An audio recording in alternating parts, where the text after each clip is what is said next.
Mesdames, Messieurs, bonsoir, ravi de vous retrouver pour votre journal. Voici les titres de ce soir. Direction la presqu'île dans les foyers de ces familles qui subissent des tapages nocturnes quotidiennement impuissantes. Elles se tournent vers l'association Teorahau qui appelle à durcir le temps face aux nuisances sonores. Dans cette édition, les victimes nous racontent leurs angoisses le week-end venu. Record de fréquentation pour le Tiki Fest avec une 3e édition particulièrement réussie. Nous irons sur scène aux côtés de ces artistes internationaux qui ont attiré les foules, mais aussi aux côtés des festivaliers venus en force. Pour ou contre l'introduction de la lettre K dans l'alphabet tahitien, la question divise dans le milieu des spécialistes du Reo Maori. Nous verrons pourquoi dans le dossier de la rédaction et nous irons aussi plus loin avec Emmanuel Nauta, directeur de l'Académie tahitienne. Tennis, volley et beach volley, c'est le menu de notre traditionnel journal des sports en deuxième partie de journal.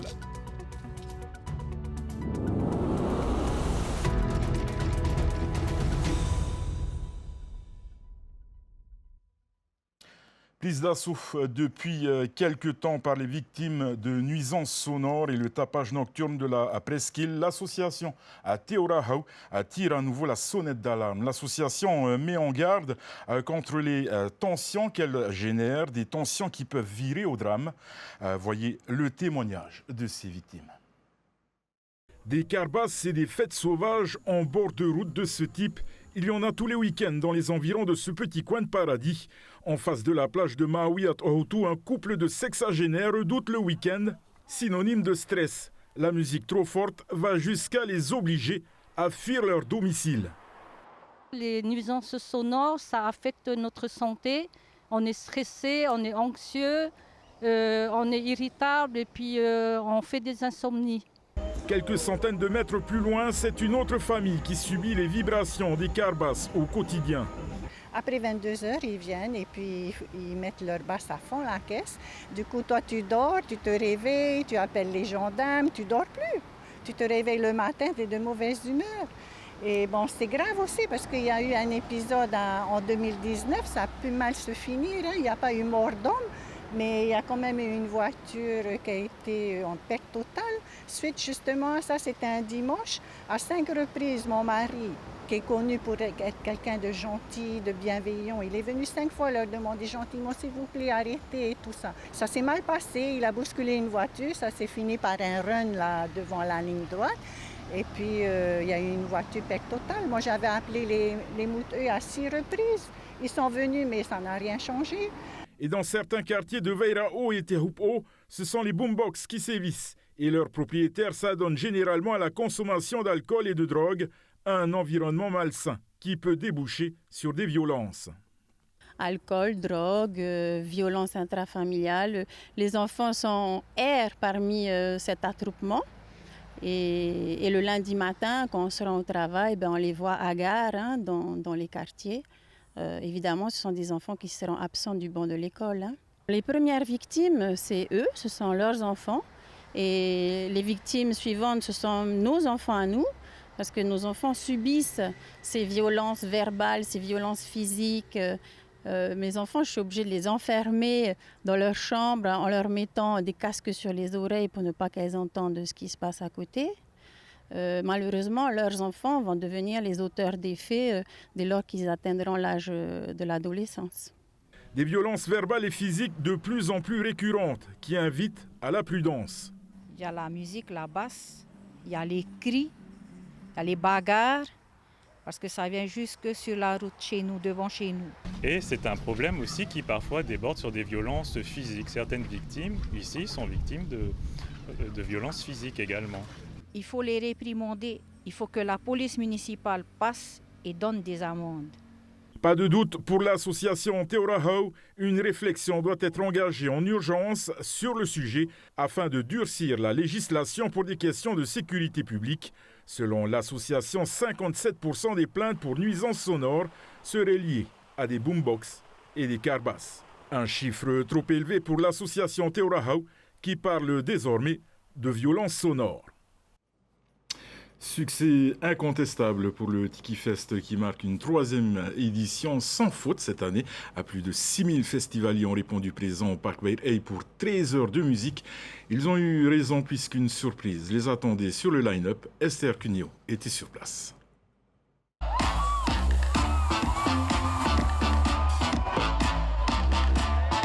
6000 personnes, soit 1000 de plus que l'année dernière. Jamais le parc Veit n'avait accueilli pareille foule.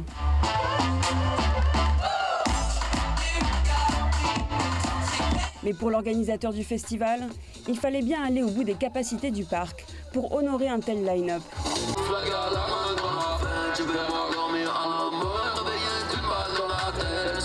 Bigarinx, Booba, Synapson ou encore Martin Solveig, des artistes internationaux qui ont visiblement déplacé les foules, assoiffées de fiesta.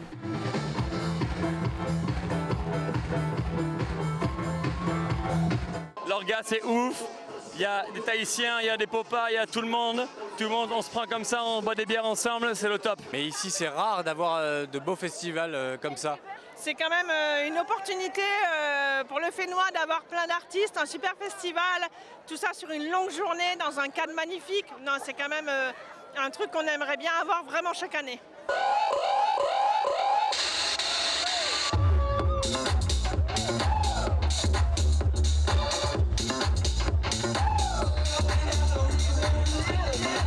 Très belle soirée, ça fait vraiment plaisir de voir ça à Tahiti et très bons artistes.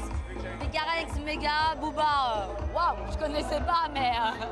Moi j'ai adoré, franchement on a de la chance d'être au bout du monde et d'avoir des artistes comme ça, franchement super au top. Et si le bruit avait commencé à courir qu'un certain Mathieu Chédid serait en backstage, c'est en plein milieu de son set que Martin Solveig a annoncé l'invité surprise.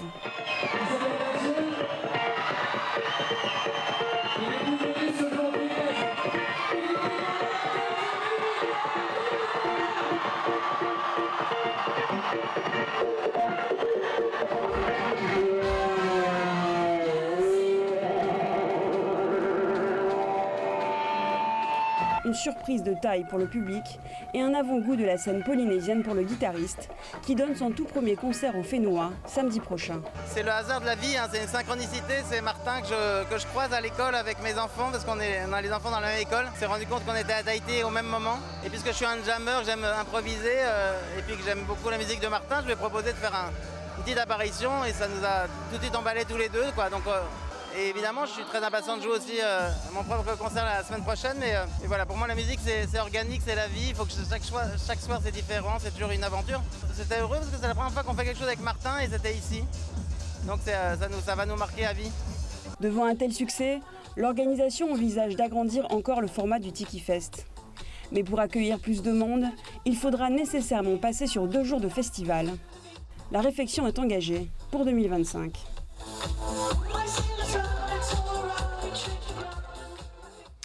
Et la langue tahitienne va-t-elle s'agrandir? Le 13 mars, le Farivan avait invité à des linguistes et des associations culturelles à discuter de l'introduction de la lettre K dans le Reo Tahiti. Certains y voient un moyen de faire évoluer la langue. Pour d'autres, c'est secondaire, voire absurde. Un dossier signé Meriteato.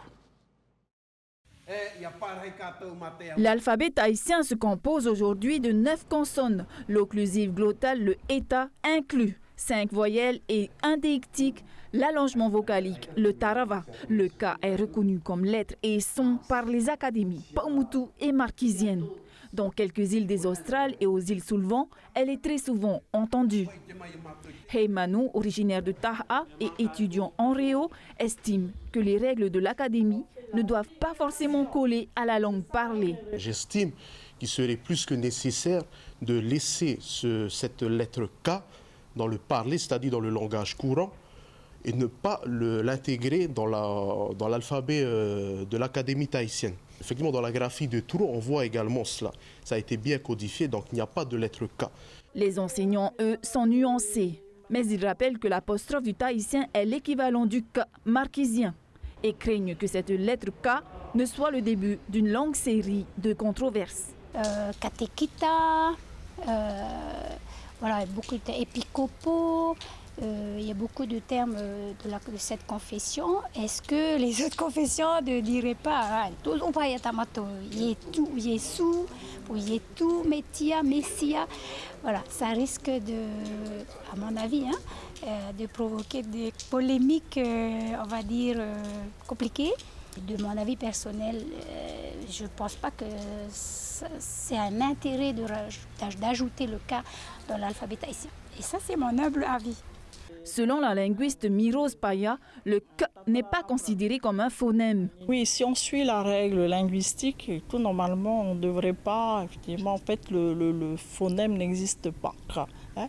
Donc, mais il faut savoir aussi que la langue aussi, c'est l'affaire de tous. C'est le moment aussi pour, par exemple, les locuteurs de se dire, tiens, on veut décider de ce que sera K dans la langue. Hein. Donc c'est vraiment, en fait, ici, c'est une vision, en fait, patrimoniale. Donc ce n'est plus une vision linguistique. Elle est favorable à un débat sur l'introduction de la lettre K. Ancien directeur d'école, Jackie Briand soutient le projet du Farivan 1, notamment pour formaliser la langue employée et mieux la transmettre. Donc j'ai acheté un Hiro ou un Tiro, de Tiwi, de Iwi, enfin c'est complètement ridicule.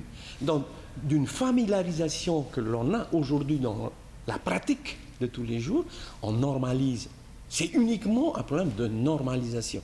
Donc il n'y a pas de débat à avoir là-dessus. Des locuteurs et acteurs culturels sont invités à un séminaire vendredi 19 avril de 8h30 à 15h à la présidence. Faut-il agrandir l'alphabet haïtien?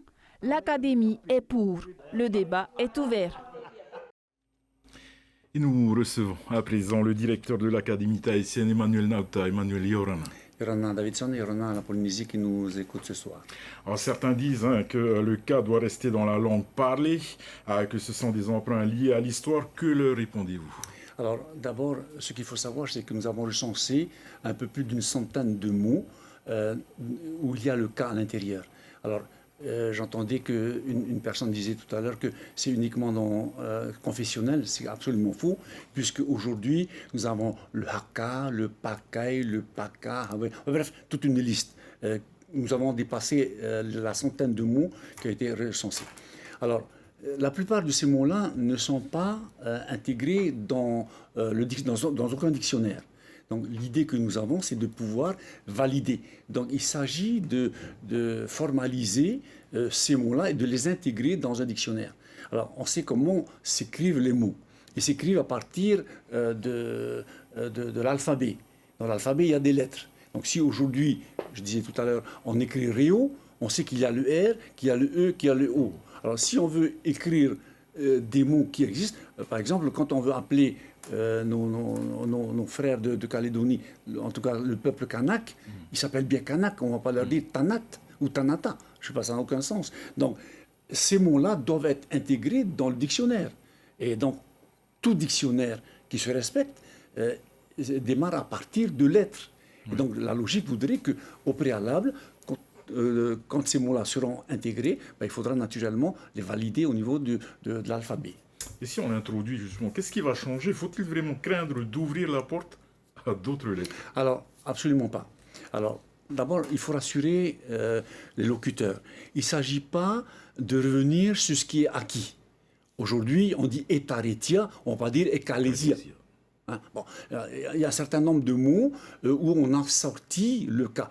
Aujourd'hui, nos voisins du Pacifique, notamment les Maoris, disent Kiaora ou Kiaorana. On ne va pas revenir et dire maintenant, désormais, on va dire Kiaora ou Kiaorana.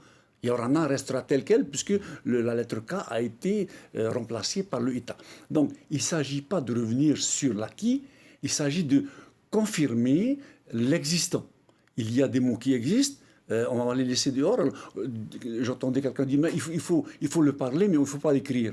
Alors je pose la question, est-ce que c'est logique de dire des mots dans aucune langue, ou en tout cas la plupart des langues qui se parlent, sont écrites? Et lorsqu'on voudra adresser des courriers ou des lettres à qui on veut, ben, si on doit utiliser ces mots, il faut être logique en se disant que si ces mots-là sont écrits, eh bien, il faut qu'il y ait un alphabet. Il faisait peut-être référence à certaines îles, certains archipels comme les Tuamotu ou même les Raromatei qui utilisent très souvent le K à la place du T. Alors, ce qu'il faut dire, c'est que, en parlant des Tuamotu, aujourd'hui, si je décide de partir à Makemo, je vais dire je vais à Maemo. Je dis je vais pas à Puapua, je vais à Puka Puka. Donc ces mots-là existent et si je dois écrire, ben, je ne peux pas faire autrement que les noter. Que les noter, exactement. Vous créez de nouveaux mots tahitiens tous les jours. Hein. Craignez-vous réellement que la langue soit sur le point de mourir sans cette lettre K comme vous l'avez suggéré? Alors en fait, elle ne va pas mourir par l'absence du cas.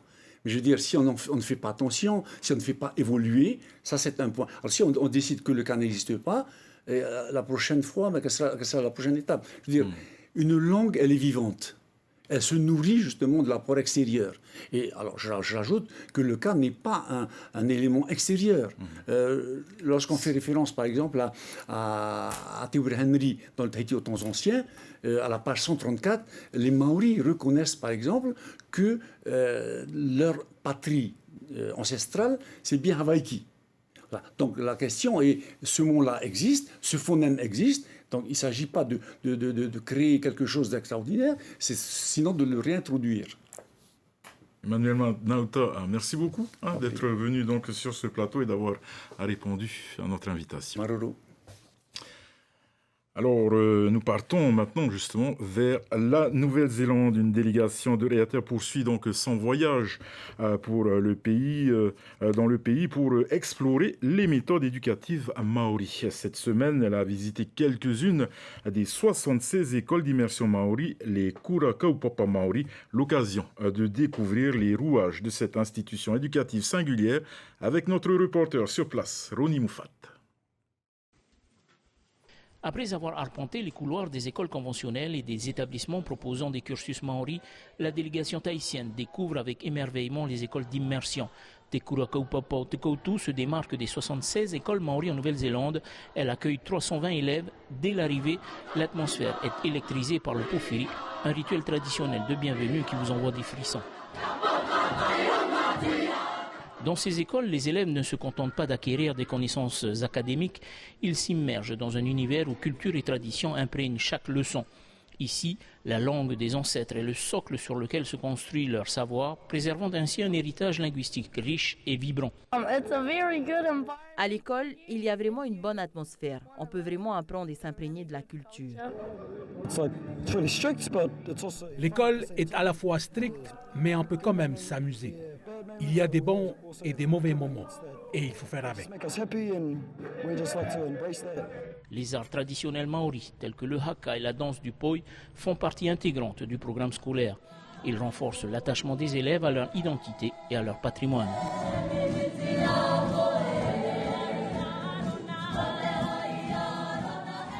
Je pense que c'est un ensemble parce qu'en fait, ils partent du principe que les élèves ici sont pris dans une communauté. En fait, ils sont considérés dans une communauté. Maria un Maori, Jessica en connaît long sur les différences d'enseignement et comprend la volonté du groupe à vouloir changer de méthode d'enseignement. Ses enfants aussi ont intégré une école d'immersion maori. Pour rien au monde, je voudrais rentrer en France, mais juste pour ça en fait. C'est parce que je ne veux pas imposer le système éducatif français à mes enfants. C'est triste, hein, mais pourtant ils travaillent moins ici, mais au final ils ne sont pas plus bêtes. Et les études qu'on fait ici ont des équivalences en France, donc au final on arrive à faire la même chose avec moins de pression sur les enfants, moins de stress. Malgré les différences, ces écoles d'immersion bénéficient du soutien du gouvernement. Ils contribuent ainsi à la préservation et la promotion de la culture maori. Ce modèle éducatif suscite l'envie et l'admiration de la délégation de Reatea qui aspire à son adaptation en Polynésie. Et c'est l'heure de votre journal des sports avec un agenda bien fourni cette semaine. Et oui, avec un tournoi professionnel de beach volley, le challenge de Polynésie, la Imatatini Race et une compétition régionale de tennis, c'est maintenant.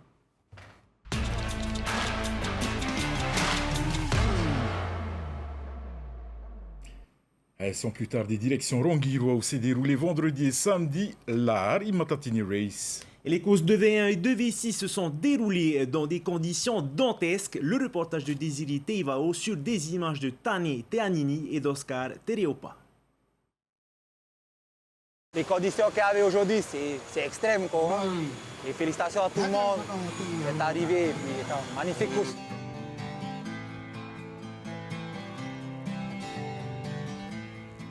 De la houle, du vent et de la pluie, les rameurs engagés en V1 ont dû braver les éléments sur un parcours de 30 km.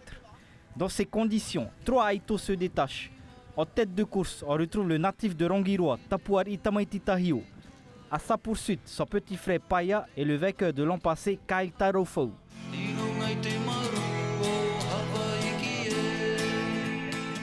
Sur le retour vers l'aéroport, à la ligne d'arrivée, le capitaine du team Ed Haitiwa est meilleur dans le surf. Kyle Tarofo refait son retard sur Tapuari Tamaititahio et s'en va décrocher une deuxième victoire à la Arimatatini Race. J'ai eu un petit souci dans la montée à Mapan, donc ça ne fonctionnait pas du tout. Donc j'ai essayé de réduire l'écart avec Tapu le plus possible. J'ai serré les dents et arrivé à la passe de Tiputa, en fait, ça a tout joué. Heureusement, j'ai regardé des bateaux cieux et j'ai dit, hey, tu peux me guider? Après, il me dit, ok, colpe le moutou. Mais c'est là, en fait, ça a joué la course. Donc j'ai réussi à revenir et puis psychologiquement, j'ai réussi à transcender et de revenir, quoi. Les rameurs ont enchaîné le lendemain avec la course de V6. Seulement 2 pirogues sur la ligne de départ. L'équipage de Tepeitia et de TTVA se sont affrontés sur une distance de 30 km. Les deux équipages ont été au coude à coude tout au long de la course. Tepeitia, même privé de rameurs, fait la différence sur le dernier tronçon pour s'imposer. Bon, quand on était à 5, on était un peu aussi remonté, orgueilleux. On ne voulait pas aussi lâcher notre place. On s'est dit, nous, avec la team, bon, on va serrer les dents, on va souffrir. On a souffert, mais voilà, ça vaut la peine de souffrir pour gagner. Ça ne s'est pas précipité. On a essayé de bien calmer notre coup de rame, de maintenir notre pression. Et voilà, on est assez satisfait. Si la Arimatatini Race n'a pas déplacé les foules, elle reste une compétition spectaculaire avec un plan d'eau unique qui mérite d'attirer l'intérêt des meilleurs rameurs. Allez, les meilleurs espoirs de la zone Est du Pacifique étaient réunis cette semaine sur les cours de tennis de Tahiti. Et nos jeunes talents ont confirmé leur statut de favoris. À vendredi, les dernières finales se sont disputées à Fataua. Les temps forts dans ce reportage. Keano Leifok était attendu dans ce tournoi et a mis tout le monde d'accord. En finale des moins de 16 ans, il remporte d'une main de maître son match face au Samoa Darius Carruthers. Une victoire en 2-7, 6-1, 6-2. Je suis vite entré dans mon match, j'ai su m'adapter à son jeu. Mon revers il a bien marché, mon service, j'ai fait aucune double faute. C'est la deuxième fois que je gagne ce tournoi-là. La première fois c'était en Nouvelle-Zélande. En 2021, je crois. Et aujourd'hui, c'est sûr, ça fait plaisir de gagner à la maison. Comme Keano, les autres pépites tahitiennes ont également brillé dans leur catégorie d'âge. Sur 19 joueurs tahitiens, 13 sont qualifiés pour les Océaniens juniors à Fidji. Bilan positif pour la fédération locale qui peut compter sur son vivier de jeunes talents. Au niveau de la catégorie des 12 ans, garçons et filles, donc Tahiti est arrivé premier. Au niveau de catégorie 14 ans, garçons, Tahiti aussi a gagné. Au niveau de la catégorie 16 ans, Tahiti aussi a gagné. Pour l'instant, on reste dans la nation leader de la zone Est. Ce tournoi international est une première au Fénois. Il sert de répétition pour les Jeux du Pacifique de 2027. Mais c'est également l'occasion pour ces jeunes athlètes de faire des échanges et d'acquérir de l'expérience. Je suis vraiment satisfaite de cette compétition en Tahiti. Des gens, des organisateurs, des joueurs, ils sont vraiment sympas et les conditions météorologiques sont bonnes. La compétition s'est bien passée. Il y avait une bonne ambiance avec les compétiteurs, surtout les locaux. C'était vraiment bien. Les meilleurs d'entre eux se retrouveront pour la grande finale de ces Océaniens en juillet à Fidji. Les finales du Challenge de Polynésie de volleyball ont livré leur verdict vendredi à la salle JT. Et chez les dames, on retrouvait Tefana face à Papeete. Du côté des messieurs, Tamari Punaru était opposé à Porapora Itevei Uramea. Nous étions sur place. Les joueuses de Tefana n'ont laissé aucune chance à leur rival de Papeete. Portées par Lokelani Vero et Tayana Tere, toutes les deux médaillées d'or au dernier Jeux du Pacifique, la formation de FAA a survolé cette finale du Challenge de Polynésie. Un premier set remporté sur le score de 25-20 pour se lancer, puis 25-14 dans le second et 25-17 dans la troisième manche pour s'offrir la victoire. Papeete, ça jouait bien, hein? Ils se sont bien battus aussi, Papeete, hein? Même si le score c'est 3-0, mais ils se sont battus aussi jusqu'à la fin. Hein? Et pour nous, on a su jouer notre jeu aussi, hein? Être dans le match dès le début. Donc ça s'est bien passé, quoi. Si l'équipe n'a pas eu une préparation optimale, la cohésion du groupe a fait la différence. Ça fait 2 ans qu'on joue ensemble, hein? On a commencé en excellence, on est monté, on a gagné le challenge de l'année dernière et là cette année encore en fédéral B, on regagne encore la même équipe, même composition, sans entraînement pendant toute l'année. Donc je tire aussi mon chapeau à mes filles, hein? Avec le coach aussi Torea. Chez les hommes, la finale a été explosive entre Tamari Punaru et l'équipe de Bora Bora. Dans le premier set, les deux formations se rendent coup pour coup. Les joueurs des îles Sous-le-Vent profitent ensuite des erreurs d'inattention de leurs adversaires pour remporter la première manche sur le score de 25-20. Dans le deuxième set, les volleyeurs de Bora Bora déroulent leur jeu pour décrocher le gain de la manche sur le score de 25-14. Tamari Punaru a un sursaut d'orgueil en remportant le troisième set, mais les hommes de Pascal Tematawa étaient bien au-dessus. Il s'impose dans la quatrième manche 25-18 et offre à Porapora et Tevei Uramea son premier succès au Challenge de Polynésie. On est venu pour chercher cette victoire et ramener la coupe chez nous à Bora. Pour rivaliser avec ceux de Tahiti, ça n'a pas été facile. Mais il faut savoir que les joueurs que j'ai, il y a 2 générations, des jeunes et les anciens. Et j'ai mis en avant un peu les jeunes qui ont prouvé ce soir que ils ont les compétences pour affronter les grandes équipes comme l'équipe de ce soir, Punaru, qui est en fédéral B, on peut dire. Les équipes de Tefana et de Bora Bora qui décrochent par la même occasion leur ticket pour le prochain tournoi des As. Et on part sur le sable maintenant. Le Tahiti World Beach Pro Tour dédié aux dames s'est terminé vendredi au parc Aotearoa.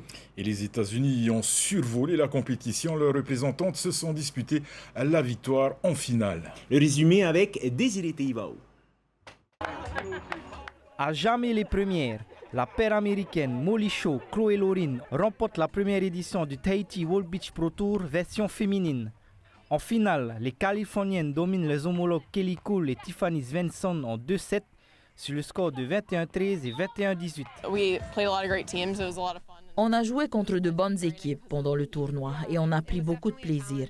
La chaleur a été le plus dur à gérer, mais on y est arrivé.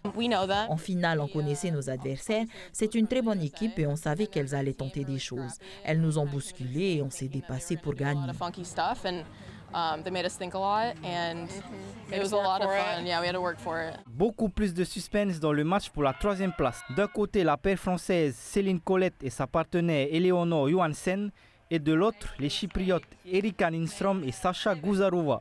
Dominés dans le premier set et menés de 6 points dans le second, les tricolores réussissent à arracher le tie-break.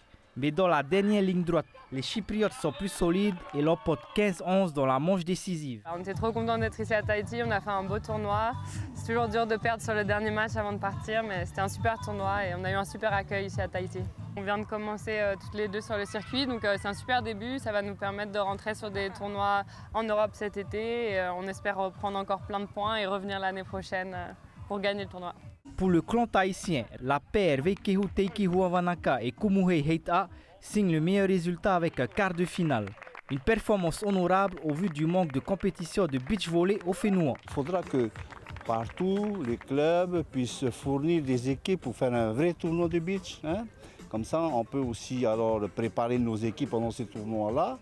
Et quand il y a des événements de haut niveau, on a aussi des matchs dans les jambes, quoi. Ce que je peux dire, c'est que les filles ont eu du mérite d'arriver jusqu'en quart de finale. Et en quart de finale, on a vu quand même qu'elles étaient au niveau, tu vois. Donc, quelque part, si on se prépare bien, on pourra faire quelque chose. On attend désormais de voir briller les joueurs locaux sur le sable de Aotearoa. Place maintenant au reste de l'actualité avec des nouvelles de nos sportifs à l'international, en bref et en images. Ce week-end, 18 Haïtiens représentant plusieurs clubs du Fénois se sont attaqués aux Océaniens Open BJJ Championship en Nouvelle-Zélande. Cette compétition de jiu-jitsu brésilien a réuni 1200 athlètes sur 2 journées, en gi et en no-gi. Les combats étaient regroupés par âge, poids et niveau. Nous avons récolté 21 médailles. 3 d'or pour Tanoï Amblin, Kehade Bord et Teaonui Urvoa. La moisson a été complétée par 8 médailles d'argent et 10 de bronze. Toujours en Nouvelle-Zélande, 3 de nos petits pilotes de BMX âgés de 8 à 10 ans ont disputé la Mountain Riders ce week-end à Auckland. Après plusieurs courses de qualification, Bruce Gobré, Kalani et Heinoa Helm se sont hissés jusqu'en finale. Bruce et Kalani terminent 5e dans leurs catégories respectives et Heinoa finit 2e chez les 10 ans. La Fédération tahitienne d'escrime a envoyé une délégation composée de 7 jeunes tireurs au Canada pour participer à une compétition. Loratea Louison Grépin et Dimitri Bono ont gagné une médaille d'or chacun dans les épreuves du fleuret chez les juniors. En équipe, nos mousquetaires se sont offerts 3 médailles d'argent et 1 de bronze.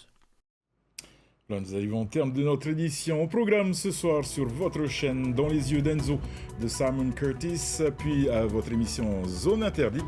Demain, c'est Athéna Milcam qui prendra les commandes du journal. En vous souhaitant une excellente soirée, une très très belle semaine sur Tétine Télévision. Et comme le veut la tradition, on se quitte avec les plus belles images de sport de cette fin de semaine. Bonne soirée à tous.